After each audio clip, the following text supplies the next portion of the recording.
Assalamualaikum warahmatullahi wabarakatuh. Perkenalkan, saya Anindita Rahma Rahmadiani. Saya merupakan salah satu dosen di program studi Sarjana Farmasi Stikes Aisyah Palembang. Pada kesempatan kali ini, saya akan menyampaikan mata kuliah yang saya ampuh. Video ini dibuat untuk menjadi salah satu syarat penilaian sertifikasi dosen. Mata kuliah yang saya ampuh yaitu pengkajian resep dan dispensing. Mata kuliah ini adalah mata kuliah wajib pada semester 7 yang berbobot 3 SKS, meliputi 2 SKS teori dan 1 SKS praktikum. Pada mata kuliah ini, mahasiswa belajar mengenai standar pelayanan kefarmasian di apotik dan menganalisis suatu resep dilihat dari berbagai aspek kelayakan resep.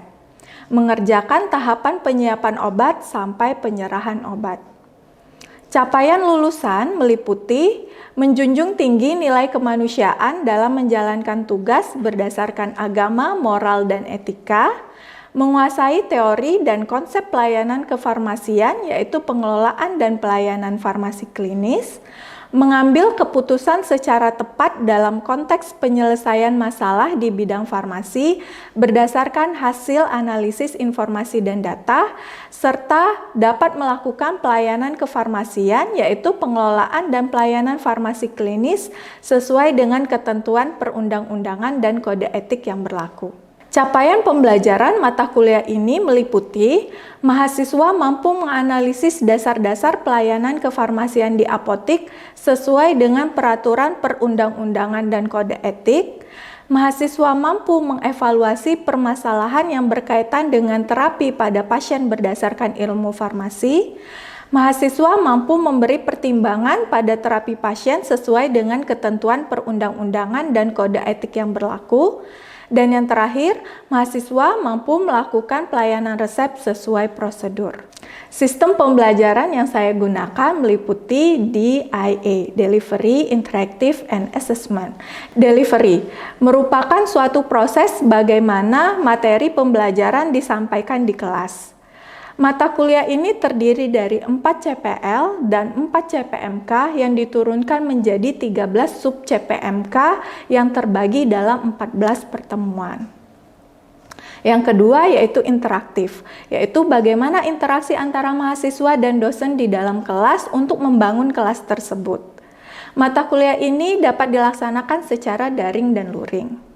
Metode pembelajaran yang digunakan pada mata kuliah ini yaitu Student Centered Learning, di mana mahasiswa sebagai pusat pembelajarannya. Berdasarkan Case-Based Learning, di mana mahasiswa akan diberikan kasus, kemudian mahasiswa akan memberikan pendapat, berdiskusi, dan menganalisis kasus tersebut. Untuk menunjang pembelajaran, saya juga menggunakan Learning Management System yang ada di Stikes Aisyah Palembang. Pada LMS tersebut, mahasiswa dapat mendownload materi dan mengupload tugas-tugas yang telah diberikan. Selain itu, mahasiswa juga memiliki WhatsApp group di mana mahasiswa dapat berdiskusi jika terdapat kesulitan selama pembelajaran. Dan yang terakhir assessment, yaitu proses penilaian dalam pembelajaran ini. Penilaian harus objektif dan transparan. Aspek penilaian ada berbagai jenis. Pertama, keaktifan 10%, kehadiran 10%, tugas 10%, UTS 30%, dan UAS 40%. Baiklah, itu saja yang dapat saya sampaikan tentang mata kuliah yang saya ampuh. Berikut ini cuplikan proses pembelajaran di kelas tentang mata kuliah ini. Selamat menyaksikan. Wassalamualaikum warahmatullahi wabarakatuh. Assalamualaikum warahmatullahi wabarakatuh. Waalaikumsalam warahmatullahi wabarakatuh. Selamat pagi semuanya. Pagi. Gimana kabarnya hari ini? Alhamdulillah. Oke. Hari ini kita mata kuliah apa ya? Kita kuliah apa hari ini? Pengkajian resep dan dispensing. Sebelum kita mulai perkuliahan hari ini, marilah kita berdoa terlebih dahulu. Ketua tingkatnya silakan dipimpin. Baiklah teman-teman, sebelum mengawali perkuliahan pada pagi hari ini, ada baiknya kita membaca doa terlebih dahulu. Berdoa mulai. Bismillah.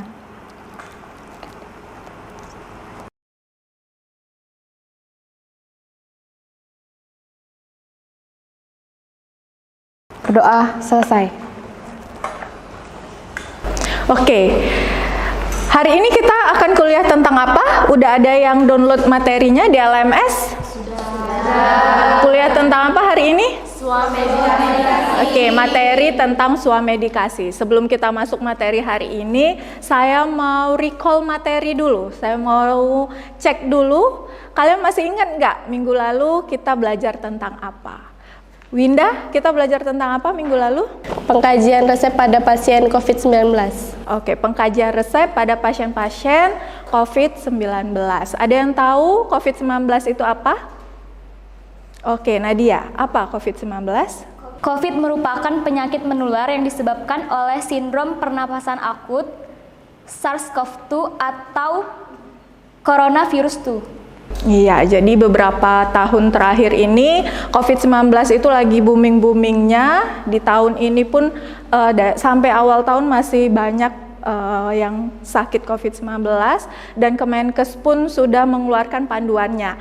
Jadi kalau untuk pengkajian resep pada pasien-pasien COVID-19 maka kita akan berpacu atau kita akan berdasarkan dari Kemenkes, dari peraturan Kemenkes. Semuanya udah baca ya materi hari ini tentang swamedikasi? Oke, ada yang tahu nggak swamedikasi itu apa? Saya, Bu. Swamedikasi itu merupakan kemampuan masyarakat untuk mengobatinya diri sendiri dengan gejala atau penyakit yang ringan. Oke, kita masuk materi hari ini tentang swamedikasi. Nah, apa sih yang akan kita pelajari? Yang pertama, sub CPMK-nya atau apa sih yang akan kita pelajari, yaitu memutuskan pilihan terapi dalam proses swamedikasi. Jadi tujuannya untuk itu. Tujuan pembelajarannya yaitu dapat menerangkan proses swamedikasi dan dapat memutuskan rekomendasi pada kasus-kasus swamedikasi. Swamedikasi itu sendiri sudah dijelaskan oleh teman kalian bahwa upaya pengobatan sendiri pada masyarakat. Nah, yang harus digarisbawahi adalah swamedikasi untuk mengatasi keluhan. Jadi penyakit yang bisa diswamedikasikan itu adalah penyakit-penyakit yang memiliki keluhan atau penyakit-penyakit dengan gejala ringan. Nah, obat yang dapat diberikan pada swamedikasi yaitu obat OTC dan obat wajib apotik. Ada yang masih ingat obat OTC itu obat apa?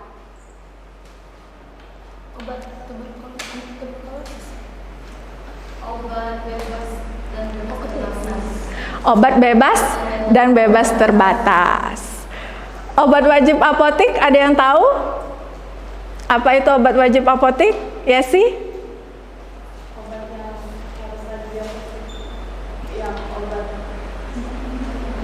Ayo, obat wajib apotik ada yang tahu? Obat yang harus ada di apotik. Oke. Selanjutnya apa? Ada yang tahu obat wajib apotik? Obat wajib apotik itu golongan obat apa sebenarnya?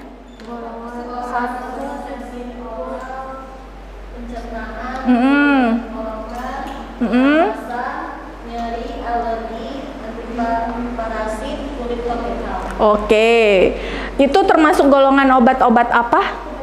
Obat keras. Jadi obat keras yang ada di apotik yang boleh diberikan tanpa resep. Nah, apa sih tujuan dari swamedikasi itu sendiri? Jadi tujuannya adalah meningkatkan kemampuan masyarakat dalam hal menolong dirinya sendiri untuk mengatasi masalah kesehatan dan meningkatkan kesehatan diri. Nah, bagaimana metode dalam swamedikasi itu sendiri? Yaitu dengan metode WHAM. W itu adalah who is the patient and what are the symptoms. Ada yang tahu apa artinya? Siapa pasiennya dan apa keluhannya. Kemudian H yaitu how long have the symptom. Ada yang tahu artinya? Berapa lama gejala itu terjadi. Kemudian action taken. Apa? Iya, apa aja aksi atau obat yang sudah diberikan sebelumnya. Kemudian medication being taken untuk M-nya. Apa itu? Obat apa yang lagi digunakan saat ini. Jadi pasien itu selain ada penyakit yang harus disuamedikasikan, ada nggak penyakit penyertanya atau ada nggak komorbidnya. Bisa aja nih pasiennya misalnya hipertensi atau diabetes mellitus, berarti dia ada obat rutin yang diminum. Nah, kenapa kita harus menanyakan tersebut? Berkaitan dengan interaksi obat. Ini metode yang paling umum yang digunakan ketika proses swamedikasi. Ada metode yang lain yaitu S-method. S-method itu sebenarnya sama, tapi lebih panjang aja, jadi dia lebih komplit. Yang pertama adalah age appearance, jadi berapa umur pasien tersebut. Kemudian self or someone else, jadi untuk diri sendiri atau untuk orang lain. Jadi ada beberapa orang itu datang ke apotik, dia nggak beli untuk dirinya, tapi dia beliin untuk orang lain. Jadi self or someone else itu harus ditanyakan. Sama seperti pertanyaan sebelumnya, who is the patient? Siapa pasiennya? Nanti ada ibu-ibu datang, ternyata dia mau beli obat untuk anaknya, bukan untuk dirinya. Kemudian medication, sama medication obat-obat yang sudah digunakan. Extra medicine ini misalnya pasiennya ada menggunakan suplemen, kemudian time persisting, sama juga kayak yang sebelumnya itu berapa lama gejala itu terjadi, kemudian historinya, pasien ini sudah pernah ada riwayat penyakit ini belum sebelumnya. Kalau dia sudah pernah punya penyakit tersebut, dia minum apa sebelumnya, itu history. Kemudian other symptom, gejala lain, dan danger symptom, gejala-gejala yang mungkin memberatkan pada pasien tersebut dan berbahaya. Nah, tapi ini nggak umum digunakan, yang umum tadi yang metode WHAM. Jadi kalau misalnya kalian nanti praktek di apotik, maka gunakanlah metode WHAM tersebut.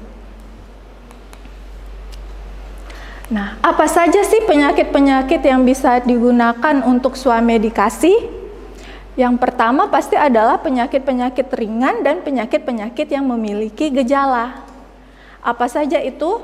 Jadi ada batuk, nyeri, demam, flu, gastritis, diare, konstipasi, penyakit kulit, alergi, dan kecacingan. Jadi kalau penyakit-penyakit seperti asam urat, DM, hipertensi itu tidak boleh dilakukan swamedikasi. Apa yang harus dilakukan ketika ada pasien datang ke apotik ternyata hipertensi, diabetes, atau asam urat? Apa? Konsultasi ke dokter atau sarankan untuk ke dokternya. Jadi yang boleh dilakukan swamedikasi hanya penyakit-penyakit ringan dan penyakit-penyakit yang memiliki gejala. Jadi ada sekitar 10 penyakit. Oke, sebelum kita lanjut, ada yang mau ditanyakan? Ada yang mau bertanya? Belum? Kita lanjut ya. Jadi ini tadi obat yang dapat diberikan untuk swamedikasi. Jadi obat-obatnya tadi sudah dijawab oleh teman-temannya, obat OTC yaitu over the counter yang terdiri dari obat bebas dan bebas terbatas. Kemudian OWA, obat wajib apotik, yaitu obat keras yang ada di apotik yang boleh diberikan tanpa resep dokter. Dan yang terakhir adalah suplemen makanan. Jadi selain obat ini itu tidak boleh digunakan untuk swamedikasi. Jadi kalau pasiennya batuk, boleh nggak dikasih kodein? Enggak. Kenapa nggak boleh? Karena kodein golongan narkotika. Nah, ini adalah kriteria obat yang dapat diserahkan tanpa resep, yaitu tidak dikontraindikasikan untuk penggunaan pada wanita hamil, anak di bawah usia 2 tahun, dan orang tua di atas 65 tahun. Jadi kalau ada yang datang ke apotik, kemudian bayi baru 3 bulan diare, apa yang harus dilakukan? sarankan ke dokter karena tidak masuk dalam kriteria yang ini. Jadi kriterianya harus anak-anak di atas 2 tahun. Kemudian tidak memberikan resiko pada kelanjutan penyakit, penggunaannya tidak memerlukan cara atau alat khusus yang harus dilakukan oleh tenaga kesehatan. Jadi kalau insulin itu nggak boleh diswamedikasikan. Kemudian kalau misalnya obatnya injeksi itu juga tidak boleh diswamedikasikan karena harus oleh tenaga kesehatan. Kemudian penggunaannya diperlukan untuk penyakit yang prevalensinya tinggi di Indonesia dan memiliki rasio khasiat keamanan yang dapat dipertanggungjawabkan untuk pengobatan sendiri. Nah, sama seperti pertemuan-pertemuan sebelumnya, ini ada beberapa kasus.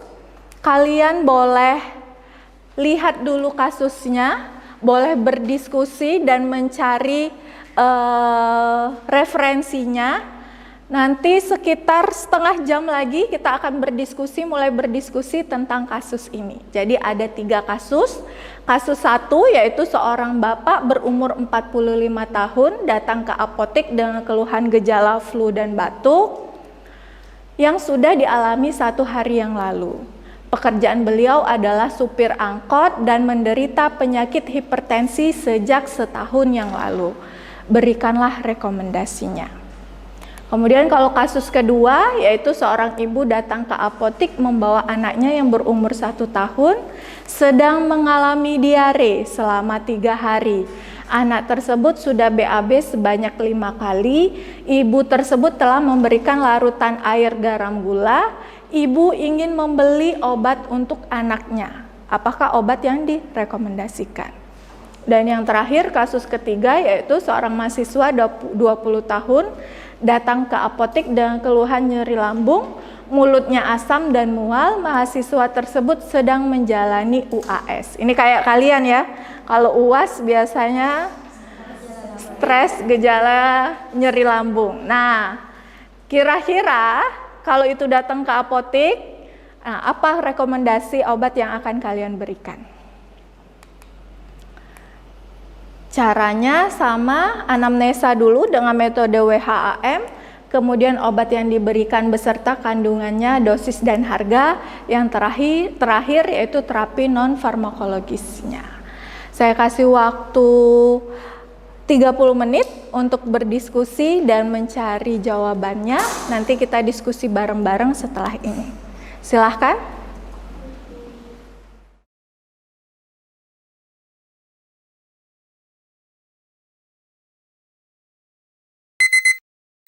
Oke ya, udah 30 menit ya. Udah selesai diskusinya? Sudah. Oke, per kelompok saya minta nanti perwakilan satu-satu untuk berikan pendapat ya. Kita mulai dari kasus 1. Seorang bapak berumur 45 tahun datang ke apotek dengan keluhan gejala flu dan batuk yang sudah dialami 1 hari yang lalu. Pekerjaan beliau adalah supir angkot dan menderita penyakit hipertensi sejak setahun yang lalu. Berikanlah rekomendasi pengobatan dan disertai saran yang diperlukan oleh bapak tersebut. Kelompok mana ini? Oke, kelompok 1. Silahkan. Kami Bu. Menurut kelompok kami Bu, what the symptom itu W-nya itu bapak berusia 45 tahun dengan gejala flu dan batuk. Oke, jadi who is the patient and what are the symptom, yaitu bapak berusia 45 tahun dengan gejalanya flu dan batuk. Oke, lanjut. Hanya itu selama 1 hari Bu. Jadi gejalanya selama 1 hari. Action taken-nya tuh A-nya itu belum ada pengobatan. Belum ada pengobatan. M-nya itu hipertensi selama 1 tahun Bu. Jadi M-nya itu medication being taken, kemungkinan pasiennya menggunakan obat-obat hipertensi. Jadi kalau dari kelompok kalian apa? Menurut kelompok kami itu obat yang diberikan itu depenhidramin HCl. Dipenhidramin HCl. Kandungannya itu depenhidramin dengan dosis 25-50 mg 1 atau 2 kapsul tiap 8 jam. Jadi 1-2 kapsul setiap 8 jam. Terus ini kan pasiennya ini mengidap hipertensi Bu, ya dihindari pseudoephedrine karena dia ini kan hipertensi tadi. Oke, jadi kalau untuk pseudoephedrine itu kontraindikasi pada pasien-pasien hipertensi. Yang harus menjadi catatan pada kasus ini adalah pasien itu pekerjaannya supir angkot. Jadi harus berhati-hati terhadap obat-obatan yang dapat menyebabkan kantuk. Oke, selain itu pasien ini juga punya penyakit penyerta yaitu hipertensi. Jadi harus hati-hati dengan obat-obatan yang dapat berinteraksi atau yang memiliki kontraindikasi terhadap hipertensinya. Oke, kalau yang diphenhydramin tadi tidak menyebabkan kantuk ya? Tidak. Sedikit ya? Sedikit ada. Oke. Harganya berapa itu, Dek, kalau di apotek? Sekitar 5.000-an ya. Oke. Kita lanjut, kasus pertama dia mau ditanyakan? Semuanya jelas? Jelas ya. Kita masuk ke kasus kedua, yaitu seorang ibu datang ke apotek membawa anaknya yang berumur 1 tahun sedang mengalami diare selama 3 hari. Anak tersebut sudah BAB sebanyak 5 kali. Ibu tersebut telah memberikan larutan air garam gula. Nah, ibu datang ke apotek untuk membeli obat. Kira-kira apa sarannya? Kelompok berapa? Kelompok 2 ya. Silakan kelompok 2. Silakan. Menurut kelompok 2 yaitu pada kasus kedua W-nya itu anak berumur 1 tahun, gejalanya diare. Hanya BAB-nya sebanyak 5 kali selama 3 hari. A-nya digunakan air garam gula, M-nya air garam gula. Rekomendasinya disarankan ke dokter karena anak tersebut berumur di bawah 2 tahun, jadi tidak bisa diswamedikasi. Oke, jadi karena pasiennya tadi who is the patient and what are the symptom, yaitu anak berusia di bawah anaknya berusia 1 tahun dan gejalanya diare. Jadi pasiennya tidak memenuhi kriteria, makanya disarankan untuk ke dokter. Jadi nggak semua penyakit itu bisa diswamedikasikan, tergantung dari kriterianya. Walaupun tadi pasiennya juga sudah memberikan pertolongan pertama dengan memberikan air garam gula, tapi karena tidak memenuhi persyaratan, maka sebaiknya disarankan untuk ke dokter. Oke, kita lanjut kasus ketiga. Seorang mahasiswa yang 20 tahun datang ke apotek nyeri lambung karena UAS tadi. Oke, kasus 3, kelompok 3 berarti ya? Iya. Ya, silahkan. Untuk kasus ketiga, W-nya seorang mahasiswa 20 tahun, keluhan nyeri lambung, mulut asam, dan mual, hanya tidak diketahui, A-nya tidak diketahui, M tidak diketahui juga. Obat dari kelompok kami yaitu antasida, tablet dengan dosis dewasa 1-2 tablet, diminum 3-4 kali per hari. Oke, jadi tadi who is the patient and what are the symptom, yaitu pasiennya adalah mahasiswa 20 tahun, gejalanya nyeri lambung, mulut asam, dan mual. Kemudian how long-nya itu tidak diketahui ya, sudah berapa lama ya. Kemudian A-nya action taken-nya juga tidak diketahui, apa yang sudah diminum. Medication being taken-nya juga tidak diketahui. Jadi kalau dari kelompok 3 itu diberikan, kenapa kamu berikan antasida, Dek? Karena antasida itu Golongan obat apa? Ayo, antasida golongan obat apa? Bebas? Bebas terbatas. Jadi kenapa dipilih antasida? Salah satunya karena golongan obat bebas terbatas. Jadi memang ada beberapa obat lambung itu yang dia termasuk OA ya, ada ranitidin, kemudian ada omeprazol, itu termasuk obat wajib apotek. Tapi kalau memang pasiennya tidak disebutkan dia pernah menggunakan minum obat apa, maka pertama kali yaitu gunakan terlebih dahulu obat-obat yang bebas, golongan obat bebas. Salah satunya adalah antasida. Nah, apa yang harus kita beritahu ke pasiennya ketika menggunakan antasida? Obatnya diminum sebelum makan, dikunyah kalau dia dalam bentuk tablet. Berapa jam sebelum makan atau berapa menit sebelum makan? 1 jam? Yakin? 30 menit? 30 sampai 15 menit ya sebelum makan. Dan benar tadi kata Ayu, kalau misalnya dia dalam bentuk tablet, maka harus dikunyah. Oke, selesai 3 kasus ini. Ada yang mau ditanyakan terkait materi hari ini? Oke, sebelum kita tutup, saya mau bertanya dulu, apa kesimpulan dari kelas hari ini? Ada yang bisa? Saya, Bu. Baiklah, kesimpulan yang kita dapat pada perkuliahan hari ini yaitu tentang materi swamedikasi. Di mana kesimpulannya yaitu swamedikasi itu sendiri adalah upaya dari seorang pasien untuk menolong dirinya sendiri dari penyakit yang ringan dan penyakit yang memiliki gejala. Contoh penyakit yang ringan itu yang bisa diswamedikasi adalah diantaranya diare, pusing, demam, dan gastritis. Kemudian ada pun kriteria yang dapat diswamedikasi diantaranya yaitu pada balita usia di atas 2 tahun dan pada lansia usia di bawah 65 tahun yang bisa diswamedikasi. Oke, ada yang bisa nambahin selain itu? Apalagi? Obat-obat yang bisa diberikan swamedikasi, apa aja golongan obatnya? Oke, Nur Anissa silakan. Jadi obat-obat untuk swamedikasi itu ada 4. Yang pertama ada obat bebas terbatas, ada OA, dan suplemen makanan. Oke, ada lagi yang bisa nambahin kesimpulan hari ini? Sebagai closing saya saya berikan pertanyaan dulu. Jadi apakah semua penyakit bisa diswamedikasikan? Ya. Tidak. Jadi yang bisa diswamedikasikan seperti kata teman kamu tadi yaitu penyakit-penyakit ringan dan penyakit yang memiliki gejala. Ada pertanyaan? Tidak ada. Cukup?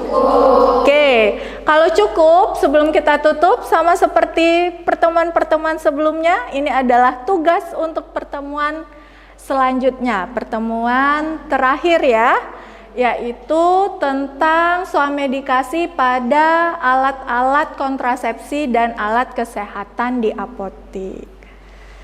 Oke, cukup sekian pertemuan kita hari ini. Marilah bersama-sama kita melafazkan lafaz hamdalah. Alhamdulillahirabbil alamin. Saya tutup. Wassalamualaikum warahmatullahi wabarakatuh. Waalaikumsalam.